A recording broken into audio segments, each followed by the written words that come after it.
an incredible person.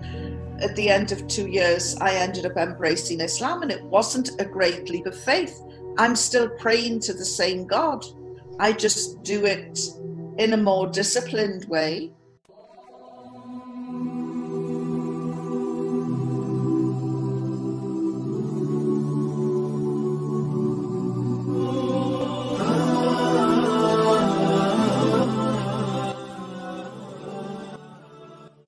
Assalamualaikum Sobat Almira. Kisah Mualaf kali ini datang dari seorang jurnalis Inggris yang pernah ditahan di Afghanistan. Yvonne Ridley merupakan seorang kepala reporter salah satu surat kabar Sunday Express di London, Inggris. Pada tahun 2001 pernah ditangkap Taliban, dia ditahan atas tuduhan mata-mata. Yang dimana selama ditahan ia berpikir akan diperlakukan dengan sangat tidak baik oleh Taliban. Dia berpikir bahwa penangkapannya tersebut akan membahayakan dirinya sendiri karena selama ini ia memandang Islam negatif dan sangat kejam. Namun pada kenyataannya sangat terbalik, ia diperlakukan dengan sangat baik dan sopan. Sixth day, the translator, a young guy called Hamid, said to me, "You have a very important visitor today, and you must be respectful. Please don't shout, please don't throw things. This is a very high person who is coming to visit you today."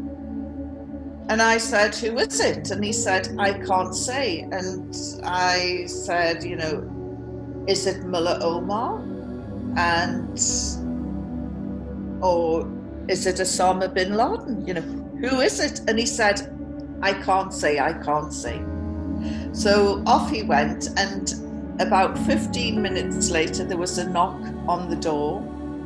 Although I was the prisoner, I had the key because they gave me the key. So I unlocked the door, and there, standing in front of me, was a man who made my blood run cold.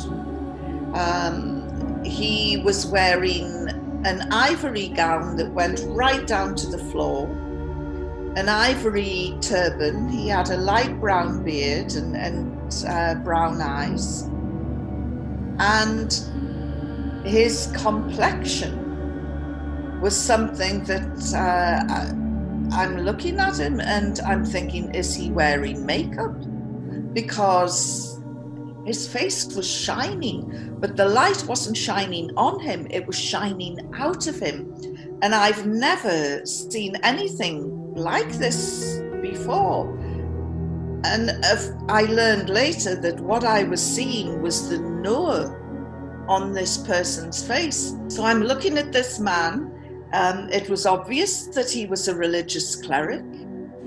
And I just thought, I have avoided talking about religion for 6 days, and now this is it. This must be the final hurdle before I get put up against the wall and shot.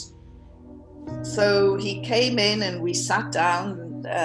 He sat opposite me, the translator was next to me, and he asked me what my religion was, and I thought, oh, here we go. And I said, I'm a Christian, and he said, yes, but are you a Roman Catholic? Are you a Protestant? I said, I'm a Protestant from the Church of England. And he said, and what do you think of Islam? Well, in truth, I knew nothing about Islam. The little bit of knowledge that I had gleaned was wholly incorrect, as it would transpire later. So I knew nothing about Islam. And he said, what do you think of Islam? Oh, I said, it's wonderful. It's absolutely amazing, and went off in praise of this faith that I knew nothing about. And he sat and he smiled, and then I stopped, and he said, Islam is a beautiful religion. And I looked at him and I said, I couldn't agree more. I said, do you know, the people around here love their faith so much. I said, you'll never believe how many times a day they pray. And this is where I showed my ignorance. I said they pray 5 times a day, because when you're in prison and there's nothing to do, you count things. I counted the prayers. I had no idea that Muslims prayed 5 times a day. He must have thought, you stupid woman, but he was far too polite to say that. And then he said, so you would like to convert? And he invited me to embrace Islam. And I just thought, oh, what am I going to say now?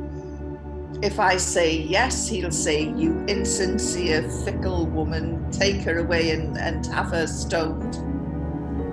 Or if I say no, he'll say, how dare you insult Islam, take her away and have her. So I'm thinking, what am I going to say? And then I just said, look, I can't make such a life-changing decision while I'm in prison, but I will, if you release me, I will read your holy book and I will study Islam. And he just smiled. He didn't say yes or no or anything, and he got up and left. Setelah perbincangan itu, ia dibebaskan dan bisa kembali ke Inggris. Di sana dia sempat kaget dengan apa yang diperlakukan Muslim kepadanya. Ia tidak mengira bahwa ia akan dibebaskan dari sana dengan keadaan yang baik. Setelah kembali ke London, dia sempat berpikir untuk tidak menepati janjinya untuk membaca Al-Quran dan mengenal lebih dalam tentang Islam.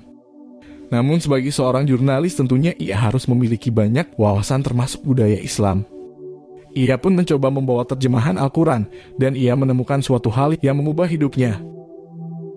When I got back to London, it would have been easy for me to think, well, I'm not keeping my promise. But I also thought, as a journalist, it was quite clear that I knew nothing about Islam. And if I was to write with any authority about people from Asia, from the Arab world, from the Muslim world, if I was to write with any authority, I needed to know about Islam. Because the one thing that I came to understand very quickly through the Taliban was that Islam is not just something you pick up and put down on Friday prayers. It is a way of life. It is the way you eat, the way you sleep, the way you think, the way you pray, the way you dress, everything. It's a whole life support system.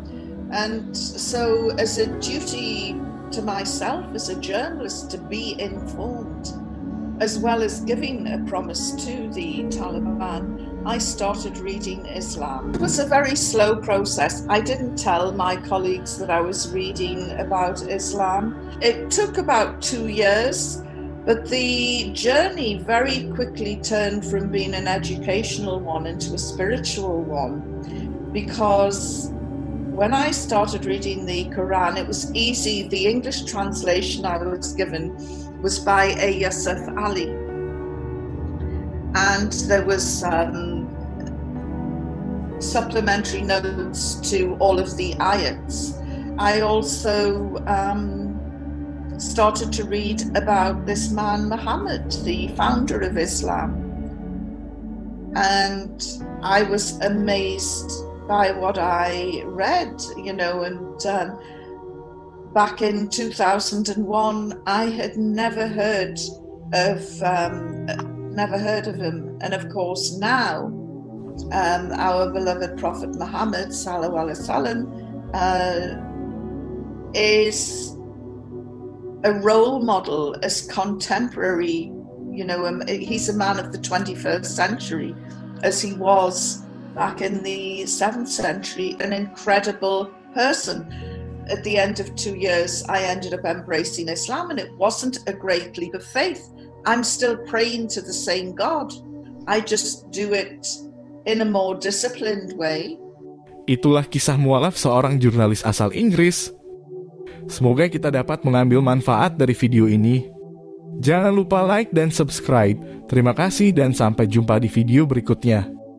Wassalamualaikum warahmatullahi wabarakatuh.